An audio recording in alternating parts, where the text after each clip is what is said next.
घूल संगतना road पर परनोट में जमीन धंसने से अब तक करीब 100 परिवारों को जिला प्रशासन द्वारा एनडीआरएफ व एसडीआरएफ की मदद से सुरक्षित निकाल लिया गया है, जबकि इस क्षेत्र में जिला मुख्यालय से करीब 5 किलोमीटर की दूरी पर यह जमीन धंसने का सिलसिला लगातार जारी है और करीब 1 किलोमीटर का पूरा एरिया इस प्राकृतिक आपदा की चपेट में है, जिसमें सबसे पहले सड़क धंसने से ये सिलसिला शुरू हुआ और बाद में पहाड़ दरकने लगे और करीब 3 दर्जन से अधिक मकान क्षतिग्रस्त हो गए।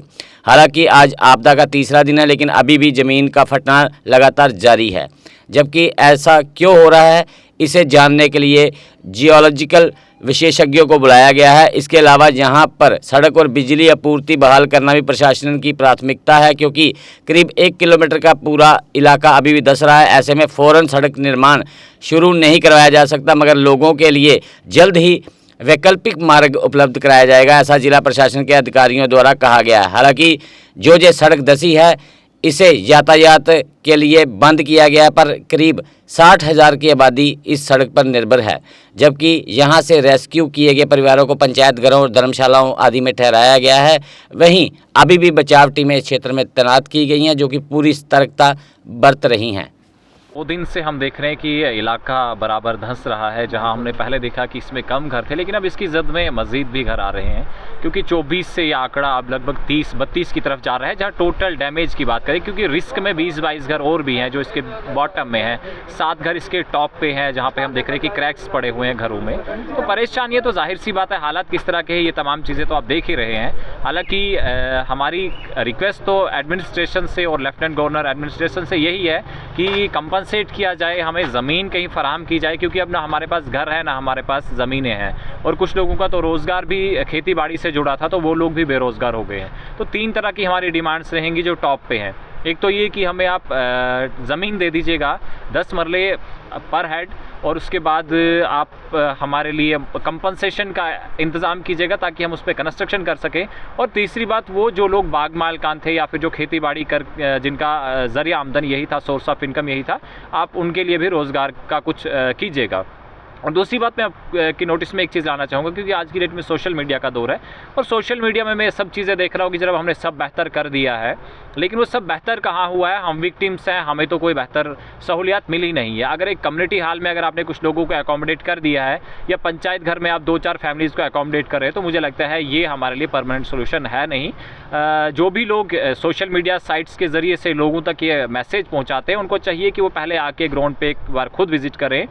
और उन पॉलिटिकल रिप्रेजेंटेटिव्स और पॉलिटिकल लीडर्स के लिए भी एक मेरा मैसेज रहेगा जो वोट लेने के दिनों में, क्योंकि अभी हाल ही में इलेक्शन का सिलसिला चला, कैंपेनिंग हुई और लोगों के पास आए कि जनाब आप हमें वोट कीजिएगा। हमने उनको वोट किया है या नहीं किया है वो एक बात की बात है, लेकिन उनके जो वादे हैं कि हम हर मुश्किल में आपके साथ रहेंगे, ज़रा वो भी यहाँ का रुख करें और देखें कि यहाँ लोग आज किस हालात में हैं। इस तरह की बात तो है नहीं कि वो इलेक्शन के टाइम पर हमारे पास आ जाएंगे और वोट हमने दिया, फिर वो हारे जीते, तो उसके बाद जनाब लोगों को अल्लाह के रहम व करम पर छोड़ा।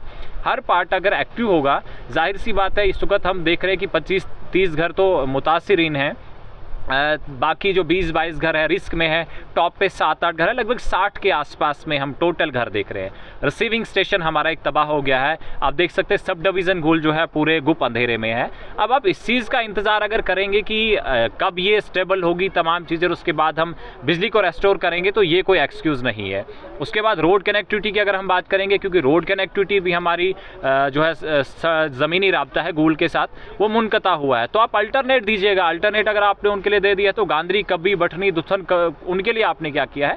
इन तमाम चीज़ों को देखना है और ये पैरेलल में तमाम चीज़ें चलनी चाहिए। एक तरफ जो विक्टिम्स हैं जो इस लैंड सिंकिंग के, उनको कंपनसेशन दीजिए, उनके लिए ज़मीन आइडेंटिफाई कीजिए, उनको रोज़गार फराहम कीजिए। दूसरी बात, रोड जो इससे अफेक्टेड है आप उसको, हम परनोट में रहते हैं, हमारी ज़मीन जो बिल्कुल ख़त्म हो गई है और हमें कोई भी ठिकाना नहीं रहा बैठने का। यहाँ मैसरा में ये धर्मशाला में हमारा इंतजाम किया है, खाना भी मिलता है, सब कुछ मिलता है, हमें आराम भी है, सब कुछ दे रही है गवर्नमेंट, कोई हमें तंगी नहीं रखती। अब है नहीं पल्ले पास कोई रहा है, तो अब हमारा तो यही कहना है कि हमारा कोई गवर्नमेंट ठिकाना बना है, बैठने का भी घर हो गए हैं, बाल बच्चा घर है, मेरा 14 परिवार है मेरा। एपिसोड है ये परसों शाम को हुआ, लगभग कोई 5 बजे के करीब जो है वो लोगों को पहले हमारी रोड जो है वो सिंक हुई, उसी के बेसिस पे जो है वो इन्फॉर्मेशन गई। तो हमने प्रिकॉशनरी मेजर पे लगभग उस दिन जो है वो 30 फैमिलीज़ को जो है वो हमने वहाँ से शिफ्ट किया, इवैक्यूएट कर लिया। और दूसरे जो 26 फैमिलीज़ हमारी और थी जिनको हमने जो है वो दूसरे दिन सुबह जो है वो वहाँ से शिफ्ट कर लिया, उनका माल लाइफ स्टॉक जितना भी था उसको भी शिफ्ट कर दिया। तो टोटल आज की डेट में भी हमारा जो है अभी लैंड जो है वो कंटिन्यूसली सिंक कर रही है। तो उसमें टोटल अभी तक हमारी जो है जिन फैमिलीज़ को हमने वहाँ से इवैक्यूएट करके सेफ़ प्लेसेस पे as a precautionary measure so that कि हमारी प्रीपेयर्डनेस जो डिज़ास्टर की रहती है उसके मुताबिक हमने जो है वो 100 फैमिलीज़ को हम जो है वो इवैक्यूएट करके, तो हमारे यहाँ पे 3-4 जो हैं वो हमारे रिलीफ कैंप हैं। एक तो यहीं पे पंचायत घर में है जो परनोद के अंदर है, दूसरा हमारा जो है मैत्रा के अंदर है, और एक जो है हमारा मैन बाज़ार के अंदर है।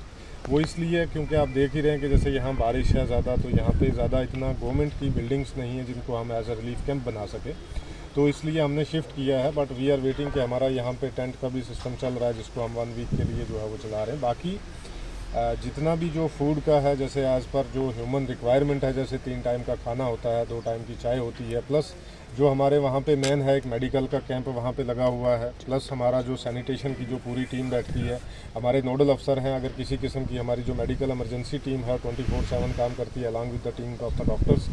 और बाकी जितना भी जो रिक्वायरमेंट्स हमारी है, जैसे अभी हमें बाकी चीज़ें हैं हम असेसमेंट कर रहे हैं। आज सुबह से हमने जो है वो यहाँ पे कैंपिंग की हुई है। आपने देखा होगा कि आप पीछे मेरे देख ही रहे हैं कि यहाँ पे जो district disaster management authority district की होती है, जिसका चेयरमैन डिप्टी कमिश्नर होता है, तो हमने यहाँ पे ऑफिस कैंप ही यहीं पे लगाया हुआ है। और ये हम तब तक ये कैंप यहाँ पे चलता रहेगा जब तक ये रिलीफ का सारा काम और पूरी असेसमेंट हमारी जो है वो पूरी नहीं हो जाती है। इस समय सबसे बड़ा चैलेंज आपके सामने क्या है? सबसे बड़ा चैलेंज इस समय ये है कि रेनफॉल जो हो रही है सबसे बड़ा चैलेंज है। एक बार ये रुके सो दैट कि हम जो है वो बाकी असेसमेंट भी कर पाएँ। लैंड सिंक हो रही है, तो क्या अभी शुरुआती जांच में क्या निकला? जियोलॉजी की टीम जो है वो आई हुई है, वर्दी डिवकम जम्मू ने जो है वो टीम को सेंड किया, तो अभी वो सैंपल्स वगैरह ले रहे हैं, तो आफ्टर उसके बाद जो है वो बताएंगे।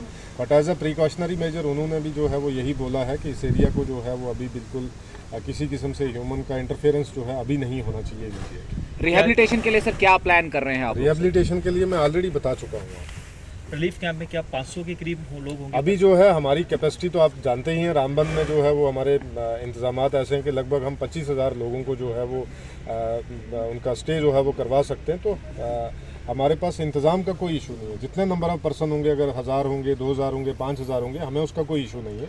हमारे जगह जगह पे लंगर चल रहे हैं, जैसे यहाँ पे भी लंगर हमने लगाया हुआ, कम्युनिटी हॉल में भी है, दूसरी जगहों पे भी हमारा है। तो हमें जो रहने की जो अकोमोडेशन या रिलीफ कैंप में जो अकोमोडेशन या बेडिंग इन चीज़ों की है, उसकी हमें किसी किस्म की कोई भी किल्लत नहीं है। लोग बेहद ज़्यादा डरे हुए हैं, लोग खौफजदा हैं। देखिए, डिज़ास्टर एक ऐसी चीज़ होती है कि उसमें कोई भी ह्यूमन बीइंग हो, इवन डीसी जो है वो भी डरेगा। इसमें डरने का मतलब सिर्फ ये है कि हमें वहाँ नहीं जाना है, बल्कि ये नहीं है डर के हमें जो है आदमी जीना तो नहीं छोड़ता ना। इसलिए जो है डर हमें ये है कि जैसे हमारी लैंड सिंक हो रही है, ये फर्दर सिंक ना हो। That is the basically type of fear जिसको हम सेंस ऑफ इनसिक्योरिटी बोलते हैं। अदरवाइज देखा जाए बाकी तो डर नहीं है ना। बाकी जैसे हमारी टीम पूरी यहाँ पे है, आप देख ही रहे हैं, जितने भी डिस्ट्रिक्ट ऑफिसर हैं हमारे, बाकी पुलिस की जितनी भी हमारी नफरी है, सिक्योरिटी के लिए है, बाकी सारी चीज़ें, वो सारी चीज़ें हमारी यहीं पे भी बुलाया गया है। बिल्कुल, वो कल से है। लगभग उनके 29 जवान्स हैं, उसमें 4-5 उनके ऑफिसर हैं, headed by assistant commandant of NDRF। तो वो यहीं पे स्टेशन है अभी तक। तो जब तक रिक्वायरमेंट होगी उनको यहीं पे रखेंगे। पूरा एरिया रेड जोन डिक्लेयर है, तो लोगों अभी से रेड जोन पूरा एरिया नहीं डिक्लेयर हुआ, अभी तो कुछ पोर्शन एक जो है उसको रेड जोन डिक्लेयर। लोगों से क्या अपील रहेगी आपकी? लोगों से मेरी अपील यही है, लोगों के बस यहाँ पे आए हैं, आपको जो है वो दिल छोटा नहीं करना है, क्योंकि जो उनका नुकसान हुआ है उसकी कोई भरपाई नहीं कर सकता। क्योंकि कोई भी फैमिली है जब वो अपना घर बनाती है, उसके साथ उसके जज्बात जुड़े होते हैं, इमोशंस जुड़े होते हैं, और कई सालों से जुड़े होते हैं, और वो नस्ल दर नस्ल मतलब फैमिली दर फैमिली जुड़े होते हैं। तो उनकी तो कोई भरपाई कर नहीं सकता। बट ये है कि किस तरीके से उनके दुख में हम शरीक हैं, और किस तरीके से उनकी जो भी पॉसिबल हेल्प है, सपोर्ट है, वो हम करेंगे। सर, माली नुकसान बेहद ज़्यादा हुआ है लोगों का। गनीमत है कि जानी नुकसान नहीं हुआ, तो क्या क्या अभी तक हुआ है माली नुकसान? नहीं, माली नुकसान में सिर्फ लैंड सिंक हुई है, और प्लस जो उसके ऊपर क्रॉप्स हैं वो हुई है। बिजली ढांचे को भी नुकसान हुआ? बिल्कुल, बिजली का तो जैसे आपने देखा, ये 2 टावर हमारे जो हैं 400 kV के जो हैं वो डैमेज हुए हैं। उसको भी जो है उनकी पावर ग्रिड के ये ट्रांसफार्मर्स हैं, उनकी टीम भी यहीं पे है, वो भी अपनी असेसमेंट कर रही है। रोड कनेक्टिविटी भी खत्म हो गई है? रोड कनेक्टिविटी गूल की जो है वो ख़त्म है अभी, लेकिन हमने उसके लिए जो डिगडोल जो रोड है उसको हमने थ्रू किया लाइट मोटर व्हीकल्स के लिए। और बाकी जो मेडिकल इमरजेंसी है उसको हमने इस तरीके से सिस्टमेटिकली ऑर्गेनाइज किया कि वो हम संगलदान से बनिहाल में जो है वो शिफ्ट कर रहे हैं थ्रू ट्रेन। Thank you. आपके बच्चों को क्वालिटी एजुकेशन देने के लिए दक्ष ट्यूटोरियल पूरी तरह से है कमिटेड। यहाँ CBSE व JK बोस में पढ़ने वाले आपके बच्चों को 8वीं से लेकर 10वीं कक्षा तक दी जाएगी बेहतरीन ट्यूशन, जबकि 11वीं व 12वीं कक्षा के बच्चों को साइंस, कॉमर्स व आर्ट्स के हर सब्जेक्ट की मिलेगी ट्यूशन। साथ ही जवाहर नवोदय विद्यालय, सैनिक स्कूल, RMS और NDA एंट्रेंस की करवाई जाएगी तैयारी, जबकि CUET एग्जाम की तैयारी के साथ स्पोकन इंग्लिश पर भी दिया जाएगा पूरा ध्यान। वहीं एकेडमिक प्लस एंट्रेंस टेस्ट की करवाई जाएगी पूरी तैयारी। तो देर किस बात की, आज ही अपने बच्चों को एनरोल करें दक्ष एकेडमी में, क्योंकि इस समय चल रहा है विशेष नवरात्र डिस्काउंट अप टू 50% तक का ऑफ। हमारा पता है DAV स्कूल, एक्सचेंज रोड, कच्ची छावनी, जम्मू और वार्ड नंबर 4 नियर लक्की विहार बाईपास, बिश्ना, जम्मू। जम्मू कश्मीर की खबरों के लिए जुड़े रहिए JK अपडेट के साथ।